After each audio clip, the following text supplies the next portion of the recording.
அனைவருக்கும் வணக்கம். இன்றைய தலைப்பு ஆதி மனிதன்.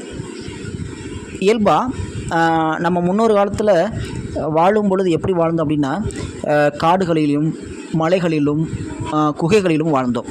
அதன் பிறகு என்ன பண்ணுறோன்னா, ஒவ்வொரு காலகட்டத்திலும் நம்முடைய வளர்ச்சி நிலை அடைந்து நாகரிகம் அடைந்து இன்றைக்கி பார்த்திங்கன்னா ஒரு பரிணாம வளர்ச்சி பெற்று இன்றைக்கி மேலோங்கி ஒரு டெக்னாலஜி உலகத்தில் வாழ்ந்துட்டுருக்கோம். ஆனால் ஆதி மனிதன் எப்படி வாழ்ந்தான் அப்படிங்கிறது நமக்கு நினைவூட்டும் வகையில் இந்த பாடத்திட்டம் இருக்கும்.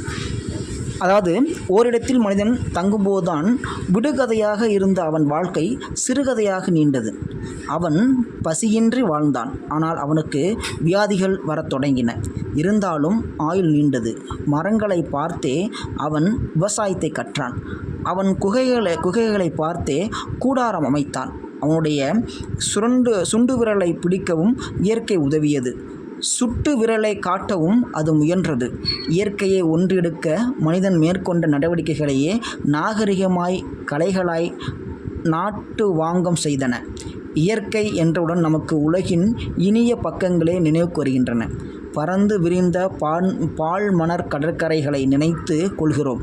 அதுவும் கடற்கரை இல்லாத பகுதிகளில் வாழ்கிறவர்கள் மனம் நீள கடலை பார்த்தால் அலைகளடித்து ஆனந்தப்படும்.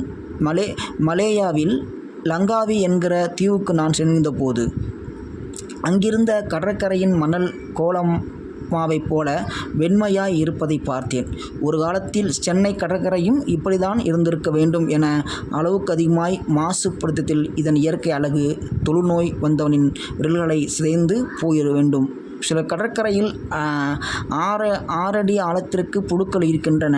அவை உட்கார்வர்களுக்கு ஒவ்வாமை ஏற்படுத்தி உற்சாகத்தை கெடுக்கின்றன. தின்பண்டங்களை சிந்தியும் உபாதைகளை கழித்தும் கடற்கரையே கலிசடையாக்குகின்ற பொறுப்பற்ற காரணமே அதுவாகும். நாம் இயற்கை என யாராவது உச்சரித்தால் நம் மனக்கண்ணில் முன்னே மலை சரல்களும் ஆற்றுப்படுகையும் வந்து செல்கின்றன. தாமரை தாடகங்களையும் ரோஜா தோட்டங்களையும் அடர்ந்த காடுகளையும் அழகான வனங்களில் உள்ள சுதந்திரமான விலங்குகளையும் காட்சிப்படுத்தி பார்க்கிறோம். உயர்ந்த கட்டடத்தை பார்க்கும் பொழுது பிரமிப்பு முதல் மாத்திரமே ஏற்படுகிறது. ஆனால் எத்தனை முறை பார்த்தாலும் அலுப்பு தட்டாத ஆச்சரியமும் பிரியும்போது சோகமும் ஏற்படுவது இயற்கையின் மடியில் படித்து புறவும்போது தான்.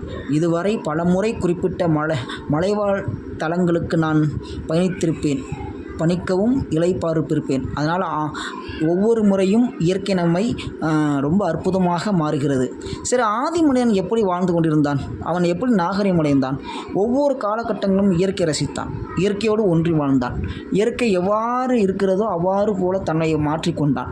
ஒருபோதும் இயற்கைக்கு மாறாக நடப்பதில்லை. ஆனால் இப்பொழுது இயற்கைக்கு மாறாக நடப்பதன் காரணமாக அந்த இயற்கை நம்மை அழித்து கொள்கிறது. பல சீற்றங்கள் நம்ம பார்க்குறோம். சென்னையில் வெள்ளப்பெருக்கு, ஓகிப்புகள், அதாவது நிலநடுக்கம், சுனாமி, இப்படி பல இயற்கை சீற்றங்களுக்கு நம்ம உள்ளாயிருக்கோம். அது காரணம் என்னென்னா, இங்கே இருக்கிற வாழ்க்கையும் நடைமுறை செயலும் ரொம்ப வேறுபட்டு. அதாவது மலைவாழ் மக்களும் மலையில் வாழக்கூடிய மக்களும் நன்றாக ஆரோக்கியமாக இருக்கிறாங்க அப்படின்னா அது காரணம் என்னென்னு பார்த்திங்க அப்படின்னா, அவங்க இயற்கையோடு இயற்கையாக வாழ்ந்திருக்காங்க. ஆதி மனிதன் எப்படி இருக்கிறான் என்றது உங்களுக்கு தெரியும்.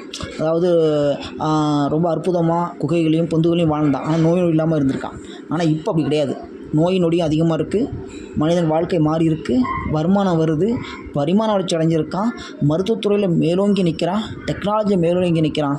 ஆனாலும் மனிதன் வாழ்க்கை ரொம்ப குறைவாக இருக்குது. நோயும் நொடியும் அதிகமாக இருக்குது. அது காரணம் என்னென்னா, இங்கே இருக்கிற அதிகப்படியான பொல்யூஷன். சரிங்களா?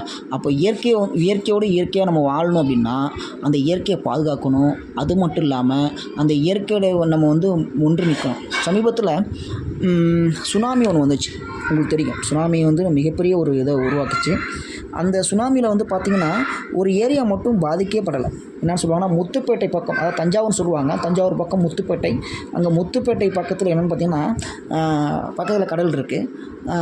அந்த கடலுக்கு பக்கத்தில் அலையத்தி காடு அப்படின்னு சொல்லுவாங்க. அதாவது என்னென்னா, வேர்கள் அதிகமாக இருக்கக்கூடிய அடர்த்தியாக இருக்கக்கூடிய ஒரு காடு. அந்த சுனாமி வந்தப்போ அந்த காடு மட்டுமே அந்த சுனாமியை தடுத்து நிறுத்தியிருக்கு. ஒருவேளை அந்த காடு அங்கே இல்லை அப்படின்னா அங்கே இருக்கிற மக்கள் எல்லாம், மிகப்பெரிய மக்கள்லாம் அழிஞ்சு போயிருப்பாங்க. சரிங்களா? அப்போ இயற்கைங்கிறது பாருங்கள், செடிகளால் பாதுகாக்கப்படும், மரங்களால் பாதுகாக்கப்படும், விலங்குகளாக பாதுகாக்கப்படும். இப்படி ஒவ்வொரு சூழ்நிலையிலும் இயற்கை நம்மை பாதுகாக்கப்படும். அதே மாதிரி இயற்கைக்கு வந்து நம்ம வந்து அதோட செயல்பாட்டோடு நம்ம ஒன்றிணைக்கணும். அதற்கு மாறாக இருந்தோம் அப்படின்னா இயற்கை நம்மை கண்டிப்பாக நம்மளை அழித்து விடும் என்பது ஆதி மனிதன் கூற்றாகும். நன்றி.